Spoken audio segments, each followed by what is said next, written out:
Hello from Marge Gidayawan. Alden, kailan ko kaya kayo makikita ni Maine? So you should.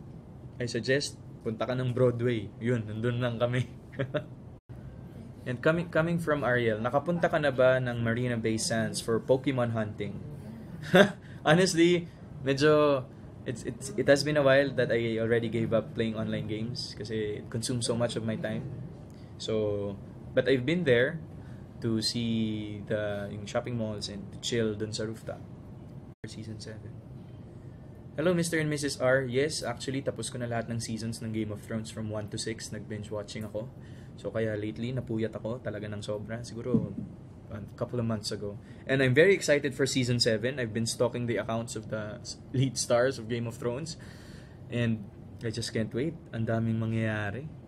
But I really wanted to meet George R.R. Martin some point in my life to ask a lot of questions.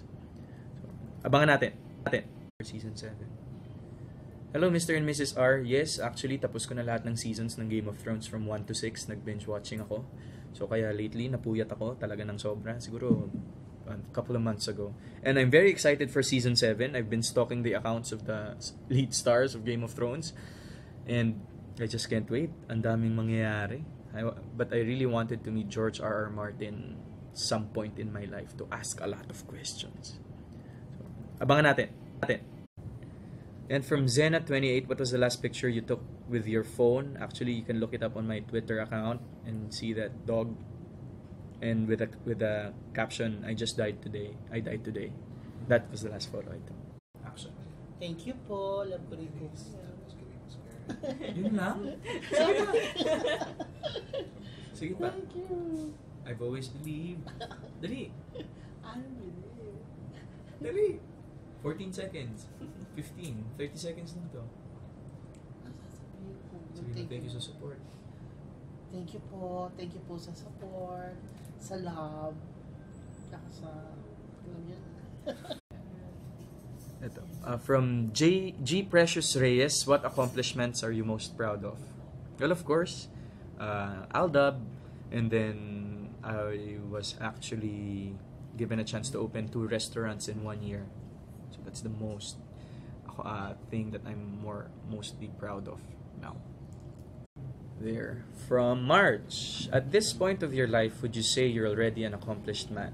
There's always something out there that should be accomplished, and there are a lot of things in my life right now na I have plans on doing. So I guess in a way I am, but as per perspective, I think there are a lot of things to be accomplished further than what I have now. And hello to all the members of Aldab Maiden SG. And yes, so far I'm having fun here in Singapore. And kahapon, kumain kami sa Maxwell? Maxwell Road? Is that it? Ng chicken and rice. Sobrang sarap. Kaya lang si Mama Ten ayaw. Gano'n mo kaayaw ang chicken and rice? Sige. I like chicken and rice. Okay. Hi, from Shane. Masaya ka ba ngayon? Yung real happiness? Yes, I'm super happy, I should say. Kasi happiness has always been a choice. So if you choose to be happy, you will be happy. Tama, mali? Tama. From Angelo Joshua. Sabi niya, paano yung gulat mo na makasama ka sa ATA? Ganito. Yan. From Maine Forever, aren't you going to shave? Bukas na. Tomorrow. I'll shave tomorrow for the event. Hello, Bowling Leng. Anong movie ang huling napanood mo sa sinihan? Actually, Doctor Strange. Tapos hindi ko pa natapos kasi kalahati lang, meron kasi akong flight. Kwento mo naman sa akin yung nangyari nung ending. Yun, Doctor Strange. And from Candy, hello Candy, do you see yourself working behind the camera in the future? Honestly, yes. I would love to be a director someday, given a chance. I would love to study abroad or maybe sa Pinas to really work behind the camera because I'm so fascinated with how the directors give creative inputs in a scene, etc. So I would love to do that. Ganun lang. And to May May, kailan mag-open ang Conscious sa Timog? Malapit na po, before Christmas, hopefully. So kita-kita tayo dun. Okay. Hello to Tin. Your question is, what is more important, love life or career? What's important is balance. not love, life, or career. You have to maintain a good balance with things, and keep fair proportions of your life. Like, you have to make sure that your life is accordingly arranged into the needs of what you want to do. So that's it. Balance. It's funny.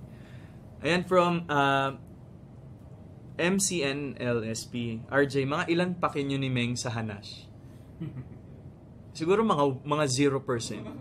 Sanay na kami. Pero, you know, there's always gonna be, people has always something to say. And we can't control that. So, we're just gonna be ourselves and be happy. That's it. Makoto. Hi Makoto, musta ang bonding nyo ni RD? RD's my brother. Actually, first out of the country niya to. So, I'm happy that he's enjoying. And, yun. So, hopefully, makarami-rami kami ng bonding moments with my brothers and cousins out of the country. And this one. Coming from Isay, dream project for yourself and with Maine. Gusto talaga namin gumawa ng we wanted to do a action movie, action comedy, romance movie. So hopefully yung next concept of the movie would be like that. So fingers crossed. Yan, from Maharot na Diary, how are you? #AskATA. I'm good. Medyo kinakabahan ako for tomorrow's event kasi it's gonna be my first out of the country hosting job. So please pray for me. Thank you. Hi Manong Biday, pole dancing or palo sebo? Actually, I've done both. So I should say I'd like to do both. Pero yung pole dancing medyo intense yan. I'll just answer. Hello to whatever Twitter handle you're using. I cannot read it. So I'm really enjoying Singapore now. We've been here twice, the second time, but I appreciate Singapore better now than the first time I went here. So we're gonna do a lot of sightseeing later after this Twitter Q&A. So I'll see you in the 21st Asian Television Awards. So from L, alam mo bang murderer kayo ni Maine?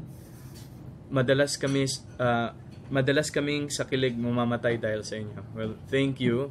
And we're just doing it because we love making people happy. Thank you.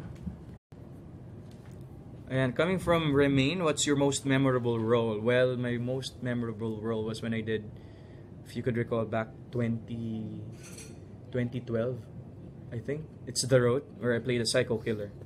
I miss playing psycho roles.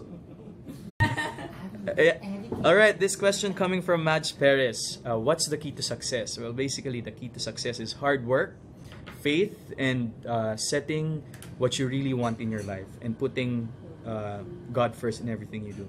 So if you really want to achieve success, you have to work hard for it, pray hard for it, and just do your best to achieve it.